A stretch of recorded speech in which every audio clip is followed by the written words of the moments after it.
모공 처짐 이런 거에 좋은 시술이 뭐가 있는지, 이제 기미, 잡티, 색소 침착 20대 때도 해도 되는지 리프팅 또한 절대 빼놓을 수 없는 질문이니까 우리 피부과 원장님들이 본인에게 절대 안 하는 거. 안녕하세요. 밀키즈입니다. 제가 오늘은 되게 새로운 곳인데, 제가 다니고 있는 이제 압구정 DNA 피부과 저 원장님들 엄청 설득을 해가지고 제가 유튜브를 제발 좀 Q&A 출연을 부탁을 드려가지고 이제 겨우겨우 이제 출연을 하게 되었는데요.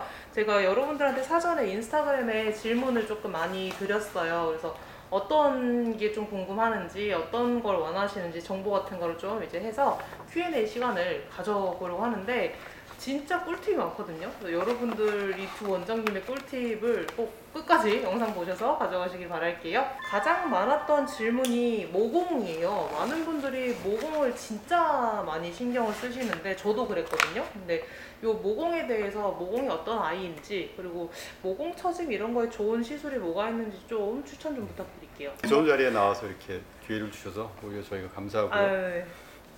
모공은 되게 이제 많이들 고민하시는데, 사실 모공이라는 게 우리 이 피지선에서 이제 피지가 나오는 입구 있잖아요. 그렇죠. 그래서 사실 이 피지선이 워낙 피부에서는 중요한 역할을 하는 기관이기 때문에 어떤 피부의 어떤 재생, 그래서 피부를 사람으로 치면은 피부가 어떻게 보면 가장 심장 역할을 하는 기관이기 때문에 이게 사실은 없어서는 안 되고, 피지선은 이 피지선에서 이제 피지가 피부로 분비가 돼서 이게 피부를 보습해주는 기능도 하고, 사실은 피부에 상처가 나면 이 피부에서 어떤 피부 세포들이 이 피지선에서 대부분 사실은 만들어져서 이 피부를 재생시켜주는 역할을 하거든요. 그래서 사실은 이 피지선이 없으면 피부가 상처 났을 때 회복되는 데도 상당한 문제를 일으키기 때문에, 그래서 아주 핵심적인 피부 부속기라 그러는데요. 너무 커지면 사실은 문제가 되죠. 그래서 뭐 여드름도 만들 수가 있고 하니까. 근데 이게 그렇다고 너무 작아도 문제가 되기 때문에 건강한 적당한 크기의 피지선이 있어야 되고, 따라서 적당한 크기의 모공은 사실은 꼭 필요한 거죠.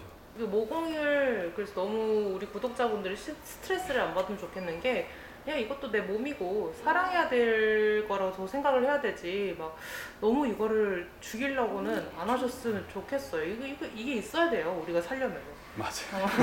네. 그럼 추천하는 시술이 좀 있으실까요? 모공 쪽으로?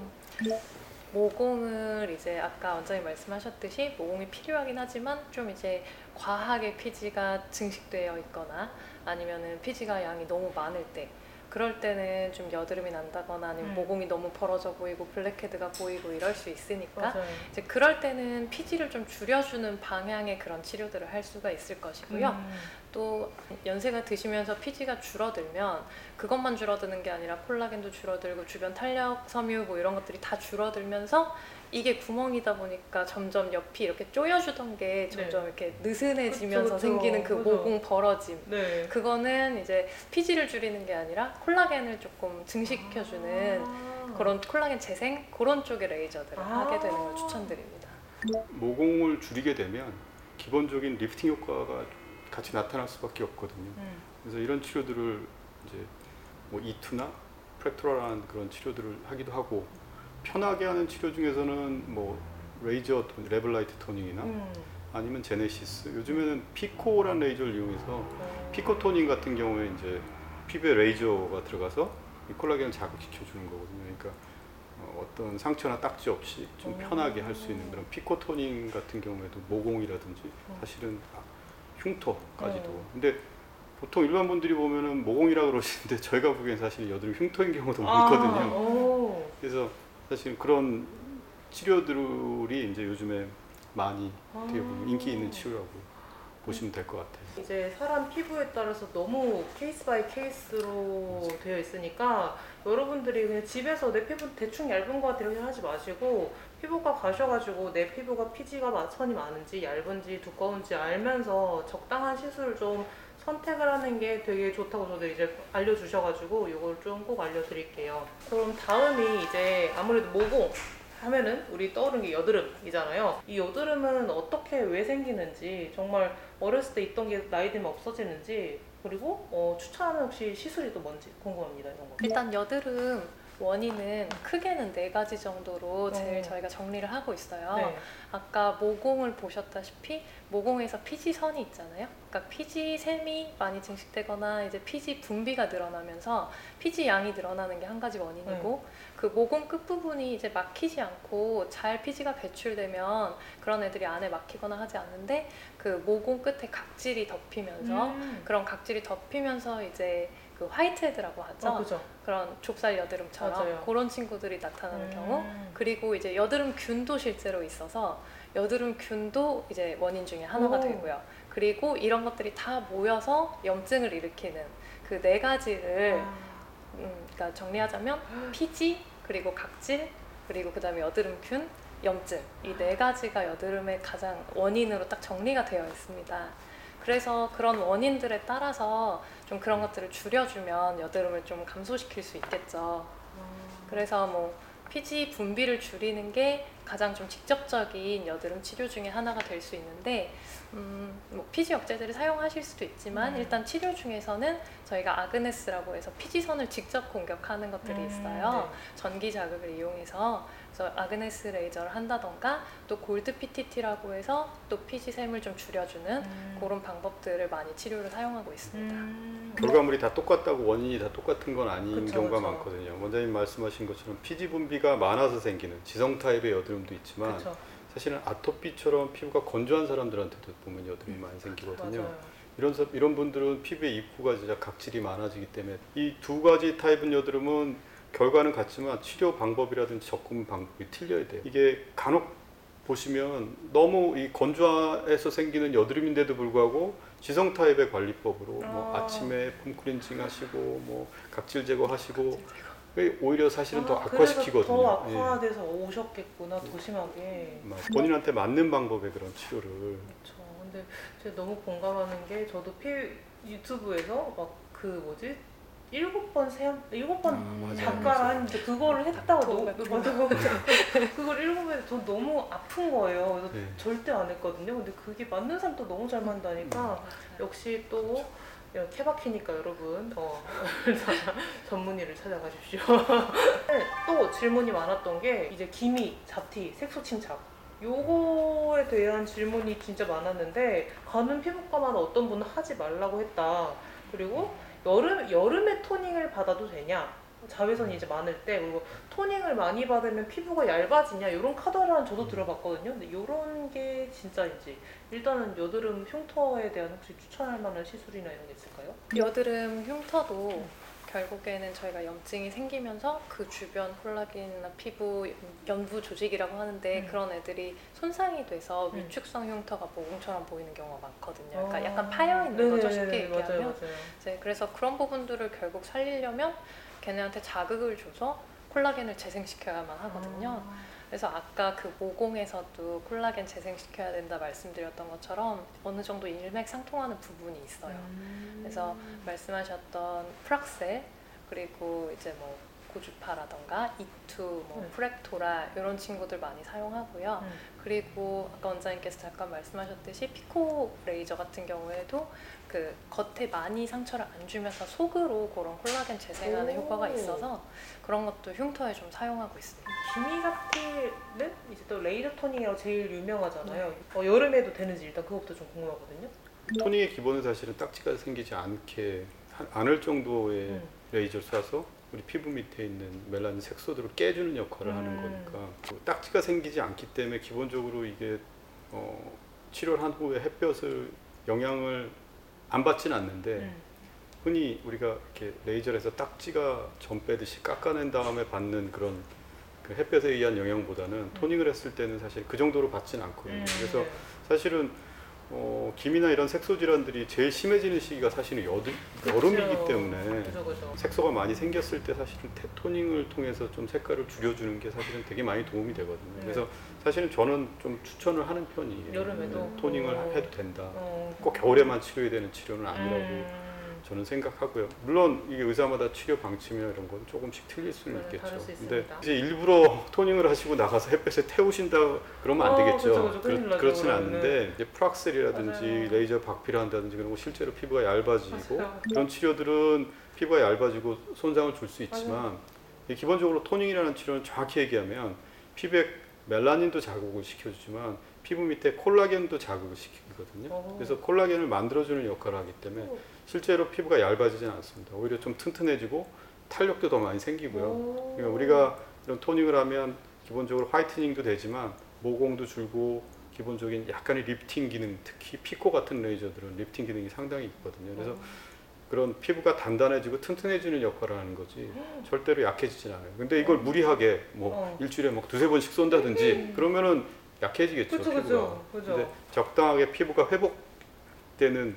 그런 자극을 주는 레이저이기 때문에 적당한 시간을 텀을 두면서 치료를 하면 피부는 오히려 좀 튼튼해지는 역할을 한다고 보시면 맞아요. 보다간에 저는 사실 제일 질문이 많을 게 리프팅일 줄 알았어요. 근데 리프팅이 아니었고 리프팅이 3등이었거든요. 근데 리프팅 또한 절대 빼놓을 수 없는 질문이니까 이제 드리는데 20대 때도 해도 되는지 사실 요즘 너무 젊은 친구들이 되게 일찍부터 많이 관리를 하는 추세여서 이제 슈링크부터 시작해서 보통 많이 하죠. 20대에도 해도 되는지. 근데 만약 20대 친구들이 한다면 어떤 타입을 가진 친구들 좀 하는 게 좋은지 요거랑 30대가 됐을 때는 어떤 시술들을 좀 추천하는지 이런 걸 좀 질문 드릴게요. 이제 리프팅을 얘기할 때는 저는 개인적으로 이 얼굴 윤곽의 개선하고 동시에 간다고 생각을 하거든요. 그러니까 물론 이렇게 피부가 나이 들어서 처짐도 있지만 어떤 윤곽 라인을 개선을 위해서도 치료하는 방식과 일맥상통하는 게 좀 있는 것 같아요. 그래서 20대도 해도 됐냐? 근데 20대 분들이 요즘에 이제 뭐 보톡스를 맞는다든지 아니면 윤곽 주사에서 지방을 녹이는 주사를 맞는다든지 그러면 안에 있는 볼륨이 줄게 되기 때문에 그것 때문에 피부에 처짐이 생길 수 있거든요. 그런 안에 있는 볼륨이 줄어들어서 생기는 이런 처짐이라든지 아니면 턱뼈, 하관이 작은 분들이 있어요. 네, 턱뼈가 무턱. 그런 분들은 이렇게 숙이면 여기에 이중턱이 맞아요, 너무 쉽게 선천적으로 생기기 때문에 뭐 최근에 많이 하는 인모드라든지 그래서 실제로 효과가 되게 좋아요. 맞아요. 그래서 그런 분들한테는 20대 나이에 상관없이 이런 치료들이 필요한 거죠. 아니면 뭐 에너젯, 에어젯 같은 거 맞아요. 아니면 뭐 튠페이스를 할 수도 있고요. 그래서 슈링크나 울세라를 할 수도 있고 이걸 조합해서 할 수도 있고 30대가 되면 당연히 피부가 처짐이 생길 수밖에 없거든요. 그쵸. 중력에 의해서 탄력이 떨어지니까 그런 분들은 올려줘야 되겠죠. 이제 비수술적인 방법. 그래서 그런 분들한테도 방금 말씀드린 이런 인모드라든지 여러 가지 리프팅 시술을 할 수 있고 40대, 50대는 더 적극적으로 이제 뭐 치료를 할 수가 있겠죠. 다음 이제 여러분들이 이거 제일 기대하실 것 같은데요. 우리 피부과 원장님들이 본인에게 절대 안 하는 거 뭐가 있을까요? 이렇게 딥 클렌징 딥클렌징? 그리고 뭐 각질 제거 이런 거 한 번도 해본 적이 없는 것 같아요. 딥클렌징이면 막 그 클렌징 폼 막 4분 이상 하고 그런 거 정말 안 좋죠. 스크럽제 들어있고 네, 그쵸, 그런 맞아요. 알갱이 같은 맞아요, 거나 맞아요. 자극 주는 것들 그런 거는 저도 특히 뭐 이태리 타올로 막 미시는 분들 계시잖아요. 맞아요. 그런 건 정말 최악이죠. 피부의 각질층을 한층 다 날려버리는 거니까 이 각질층이 생성되는 게 보통 한 30일 정도 그렇죠, 걸리거든요. 28일 주기죠. 근데 그거를 매일 쓰거나 일주일에 몇 번씩 쓰게 되면 이게 각질이 생성되기도 전에 그냥 다 자꾸 날려버리니까 진짜로 피부가 얇아지겠죠. 네. 얇아지는 건 문제가 안 되는데 밑에 피부가 그쵸. 손상을 받기 시작하면 색소도 생길 수 있고 기미잡티 심해지고. 네, 맞아요. 홍조도 생길 수 있고 예민해지니까요. 저 기미잡티가 자외선만 요인인 줄 알았어요. 그렇지 그게 않습니다. 전혀 아니라는 거에 너무 놀랐어요. 그러니까 그렇게 자극을 받은 피부는 자외선을 받으면 몇 배가 진해질 수 있는 거죠. 저도 역시나 마찰 주는 거 그런 것들은 최대한 피하려고 하고 있고요. 그리고 저는 뭐 너무 당연한 거지만 선크림 사용이랑 보습 열심히 하는 거 그거는 가장 추천드리고 싶긴 합니다. 맞아요. 선크림은 꼭 사용해야 되는데 다들 얼마큼 사용해야 하는지 적정량인지 몰라하니까 저도 이제 밖에서 운동할 때는 과할 정도로 바르고 엄청 거린다 제가 요새 말을 듣긴 했는데 무슨 가습기 화장했냐고 물어볼 정도로 사실은 저는 바르는 편이거든요. 다른 건 많이 안 해도 네. 이제 밖에서 가끔 이제 외부 운동을 할 때는 그럴 때는 정말로 많이 발라요. 그래서 많이 바를수록 좋은 것 같아요. 그렇게 바른다 그래도 사실은 100% 자외선이라든지 가시광선도 사실은 맞아요. 색소를 유발하는 원인이 될 수 있기 네. 때문에 그걸 100% 막지는 못하거든요. 그래서 최대한 많이 바를 수 있는 건 많이 바르고 뭐. 원래대로라고 하면 한 마디를 얼굴 반 정도에 바르도록 권하고 있는데 그때 뭐 다른 동기 선생님이 얼굴 바른 거 보니까 피부가 아예 안 보이더라고요. 아, 현실적으로는 그렇게 다니긴 어려울 것 같고 네. 그렇지만 정말 원장님 말씀하신 대로 정말 최대한 발라주시는 게 그리고 음. 가능하면 뭐 야외 활동하실 땐 덧 바르는 것도 더 음. 좋기는 합니다. 물리적 선크림은 좀 많이 하얘지지만 화학적 선크림은 가능은 하는데 화학적 선크림 조금 더 추천하진 않으실까요? 물리적인 네. 그런 약간 그 백탁이 저기 생긴다고. 백탁 현상이 그쵸. 생기는 네, 그런 맞아요. 그런 자외선 차단제를 저는 개인적으로 좀 선호하는 편이에요. 그 네. 여자분들은 또 미용적인 것들을 또 생각을 하셔야 네. 되니까 조금 틀린 것 같아요. 그래요. 어렵네요. 그래도 열심히 많이 발라야 한다. 잘 맞는 최대한 걸- 발라야 된다. 최대한 발라야 된다. 잘 맞는 걸 어. 찾아보시면 네. 네. 더 발라야 되겠습니다. 그러면은 그 얼굴 타입과 나이에 맞는 세안법이 되게 궁금하거든요. 아침에 세안, 뭐 클렌징 이런 게 사실은 가장 기초적인 피부 미용의 이 레이저 치료보다도 더 중요한 치료라고 생각을 하거든요. 왜냐하면 이런 레이저 치료나 이런 것들은 뭐 일주일에 한 번 아니면 2주에 한 번 정도 그렇죠. 나와서 치료를 하시는 거지만 이런 세안이라든지 클렌징은 매일 하시잖아요. 사실은 하루에도 몇 번씩 하시기 때문에 이 과정에서 어떤 자기 피부에 맞지 않는 그런 세안법이나 그런 관리법으로 하시게 되면 아무리 좋은 치료를 받아도 사실은 소용이 없는 경우가 생길 수가 있기 때문에 자기 피부에 맞는 이게 사실 되게 어려워요. 사실. 네, 가장 그렇네요. 본인한테 맞는 방법의 세안법을 하시는 게 중요한데 네. 젊은 분일수록 그리고 아무래도 모공이 넓고 피지선이 좀 사이즈가 큰 분일수록 좀 클렌징이나 뭐 이런 것들을 조금 더 강하게 해도 사실은 버틸 수가 있고 나이가 많아지면 피부도 얇아지고 피지선도 작아지고 피부도 건조해지고 하니까 사실은 클렌징이나 이런 것들을 되게 마일드하게 해주는 방식으로 가는 게 맞는 것 같거든요. 젊은 분들도 사실은 되게 자기 피부 타입이 예민하고 건조하고 얇은 타입인데도 불구하고 이런 클렌징이나 이런 관리를 너무 무리하게 오랜 시간 하시는 분들 네. 많거든요. 가랑비에 옷 젖는다고 조금씩 그런 자극이 쌓이게 되면 나중에 이제 김이나 이런 색소나 이런 큰 문제들로 오거든요. 자기의 피부 타입을 정확히 알 수 있는 사람하고 상담을 그쵸, 통해서 맞아요. 그 중간점을 정확히 찾아주는 게 사실은 되게 중요한 것 같아요. 그럼 또 궁금한 게 그 뽀득뽀득한 느낌 있잖아요. 클렌징하고 나서 그거를 선호하는 분들이 되게 이게 사실 병적인 분들이 계세요. 네, 그 느낌이 뭔지는 저도 뭔지 아는데 약간 잠깐 느껴질 때 사실 기분 좋은 면도 맞아요, 있어요. 맞아요. 네, 그렇지만 뭐 자주 하게 되면은 상당히 자극될 수 있고 특히나 뭐 안 맞으시는 분들이 대부분 많이 있으실 거라고 생각이 들어서 뽀득뽀득 세안은 별로 추천드리고 싶지는 않습니다. 원장님 사실 피부 되게 좋으시거든요. 아침에 어떻게 가서 클렌징 하시는지 저는 화장이랑 좀 궁금해요. 개인적으로. 사실은 저는 계절이라던가 저의 컨디션에 따라서도 계속 바뀌는 것 같긴 해요. 유동적이시군요. 네, 네, 그런 편이에요. 이거 좀... 아마 다들 많이 그러실 거라 생각하고 사실 피부 타입도 어떻게 보면 측정하는 계절이나 뭐 자기 나이나 시기에 따라 달라질 수 있다고 하기 때문에 뭐 혈액형처럼 나는 뭐 무조건 지성 타입 그죠, 이렇게만 정해놓으시는 건 저는 추천드리고 싶습니다. 맞아요. 나이 들면서 피부 많이 변하더라고요. 네. 이거 좀 충격이다. 사실 저 포함해서 많은 분들 고정적으로 하고 있을 거예요.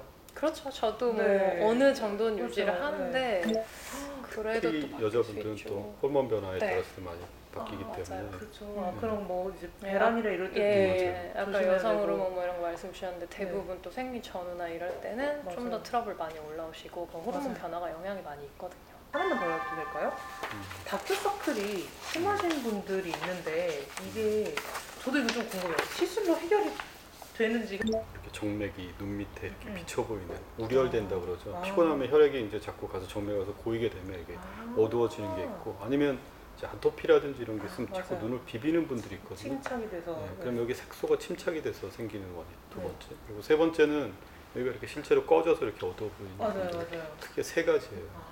그래서 이게 치료가 어려운 게 이 세 가지를 다 만족시켜야 완전히 어느 정도 효과를 줄 수가 있는데 이 세 개를 다 만족시키기는 어렵고 사실은 치료 중에서 스컬트라라 그래서 아니면 필러 같은 맞아요. 경우에도 사실은 여기 놓게 되면 이게 꺼짐이 좋아지고 또 혈관이 이렇게 필러나 스컬트라에서 이게 좀 가려지니까 이게 좀 완화가 될 수 있거든요. 스컬트라를 또 아주 싫어하시는 원장님들도 계세요.